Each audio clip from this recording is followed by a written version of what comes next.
नमस्कार। आज़ादी का अमृत महोत्सव भारत के महान स्वतंत्रता सेनानियों की संक्षिप्त जीवनियाँ। महाराष्ट्र राज्य शिक्षक महामंडल और सातारा जिला हिंदी अध्यापक मंडल के संयुक्त तत्वावधान में चली इस प्रेरक और ज्ञानवर्धक श्रृंखला में मैं सौ उज्ज्वला जनार्दन मोरे विठामाता विद्यालय कराड़ आपका स्वागत करती हूँ। हमारे पितामह श्रीमान ताका सूर्यवंशी सर जी के मार्गदर्शन में चली इस श्रृंखला में आपका तहे दिल से स्वागत है। आज इसकी 73वीं कड़ी में हम सुहासिनी गांगुली जी के बारे में जानेंगे। शक्ति की अवतार है नारी, धैर्य की भंडार है नारी, नारी बिन ये जग है नश्वर, जीवन का आधार है नारी। ऐसी एक महान नारी है सुहासिनी गांगुली। एक भारतीय महिला क्रांतिकारी थी जिन्होंने भारतीय स्वतंत्रता आंदोलन में भाग लिया था। भारत के आज़ादी की लड़ाई में तमाम ऐसे गुमनाम चेहरे हैं जिन्होंने अपनी जिंदगियां इस संकल्प पर कुर्बान कर दी कि वो नहीं तो अगली पीढ़ियां तो आज़ाद हवा में सांस ले सके। लेकिन देश के बच्चे गिनती के चेहरों को ही जानते हैं।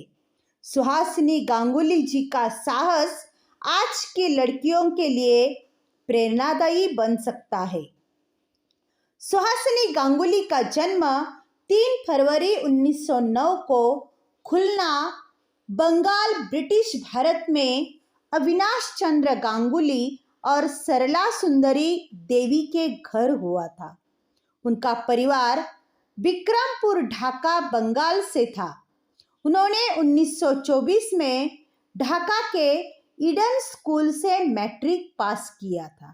इंटरमीडिएट ऑफ आर्ट्स की पढ़ाई के दौरान उन्हें एक मूक बधिर स्कूल में शिक्षक की नौकरी मिल गई और वह कोलकाता चली गई। कोलकाता में रहने के दौरान वह कल्याणी दास और कमला दास गुप्ता के संपर्क में आई। उन्होंने उसे युगांतर पार्टी से मिलवाया। वह छात्री संघा की सदस्य बन गई। कल्याणी दास और कमला दास गुप्ता के नेतृत्व में उन्हें युगांतर क्रांतिकारी समूह का हिस्सा बनने के लिए सक्रिय रूप से प्रोत्साहित किया गया। युगांतर समूह में शामिल होने के बाद छात्री संघा में नए सदस्यों की भर्ती और प्रशिक्षण में मदद करके उन्होंने इस संघ को भी अपना समय दिया।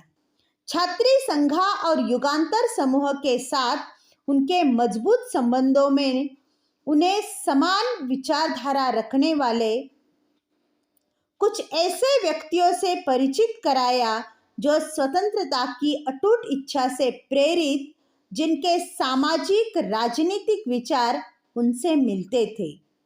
गुप्त क्रांतिकारी समूहों की दैनिक गतिविधियों को विफल करने के लिए ब्रिटिश अधिकारियों की नियमित निगरानी के चलते सुहासिनी गांगुली के लिए कोलकाता से बाहर काम करना बहुत मुश्किल हो गया था, क्योंकि अंग्रेज उन पर भी कड़ी निगरानी रखने लगे थे।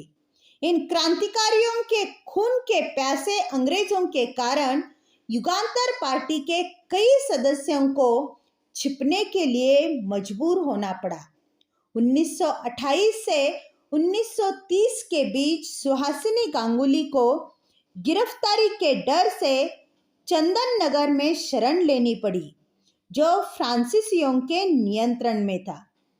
18 अप्रैल 1930 को चटगांव शस्त्रागार छापे के बाद, जिसमें भारतीय स्वतंत्रता क्रांतिकारियों ने पुलिस और सहायक बलों के शस्त्रागार को लूटने का प्रयास किया था, छात्री संघा के वरिष्ठ नेताओं ने 21 वर्षीय सुहासिनी गांगुली को पुलिस से भागे हुए क्रांतिकारियों को आश्रय प्रदान करने का निर्देश दिया।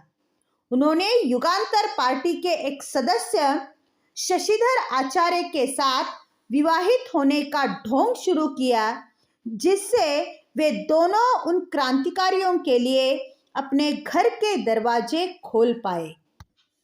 सभी क्रांतिकारियों के बीच सुहासिनी गांगुली सुहासिनी दीदी के तौर पर जानी जाती थी।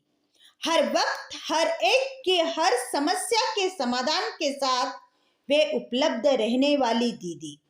भगत सिंह, सुखदेव, राजगुरु की दुर्गा भाभी की तरह क्रांतिकारियों के नेटवर्क व संगठन को पर्दे के पीछे चलाने में उनका बड़ा योगदान रहता था, पर कोई आसानी से शक भी नहीं करता था। उनका घर क्रांतिकारियों के पनाह का ठिकाना होता था, जिन पर अंग्रेजों ने कड़ी निगरानी रखना शुरू कर दिया। उसी वर्ष 1 सितंबर में चंदन नगर में गांगुली के घर पर ब्रिटिश पुलिस अधिकारियों की एक टीम ने छापा मारा, जिसका नेतृत्व चार्ल्स टैगार्ट कर रहा था। टैगार्ट अपनी क्रूरता और कैदियों को अमानवीय यातना देने के लिए जाना जाता था। गणेश घोष, लोकनाथ बल, जीवन घोषाल, हेमंत तरफदार आदि क्रांतिकारी बारी बारी से सुहासिनी गांगुली जी के घर में आकर ठहरते थे। इतना सब करने पर भी अधिकारियों को संदेह हो गया। उन पर 24 घंटे निगाह रखी जाने लगी। उस मकान को घेरा गया। आमने सामने की मुठभेड़ में जीवन घोषाल गोली से मारे गए।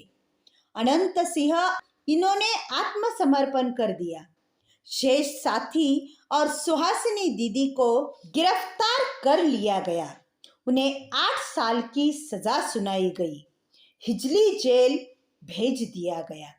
वे 1938 में रिहा की गई। 1942 के आंदोलन में उन्होंने फिर से स्वतंत्रता संग्राम में भाग लिया। फिर से उन्हें जेल जाना पड़ा। इसके बाद 1945 में वे छूट गई।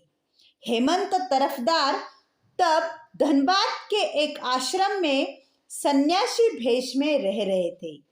रिहाई के बाद सुहासिनी गांगुली भी उसी आश्रम में पहुंच गई और आश्रम की ममतामयी सुहासिनी दीदी बनकर वहां रहने लगी। बाकी का अपना पूरा जीवन उन्होंने इसी आश्रम में बिताया। भारतवर्ष की आजादी उनके जीवन का सबसे बड़ा सपना था, जिसको पूरा करने में उन्होंने अपना पूरा जीवन लगा दिया। इसके लिए उन्होंने शादी भी नहीं की थी। उनके इस त्यागमय जीवन और साहसिक कार्यों को सम्मान देने के लिए कोलकाता की एक सड़क का नाम सुहासिनी गांगुली सरनी रखा गया है। सुहासिनी गांगुली जीवन भर सामाजिक संघर्ष में शामिल रही। 23 मार्च 1965 को उनकी मृत्यु हो गई। ऐसी महान क्रांतिकारी सुहासिनी गांगुली जी को हमारे कोटि कोटि प्रणाम। जय हिंद।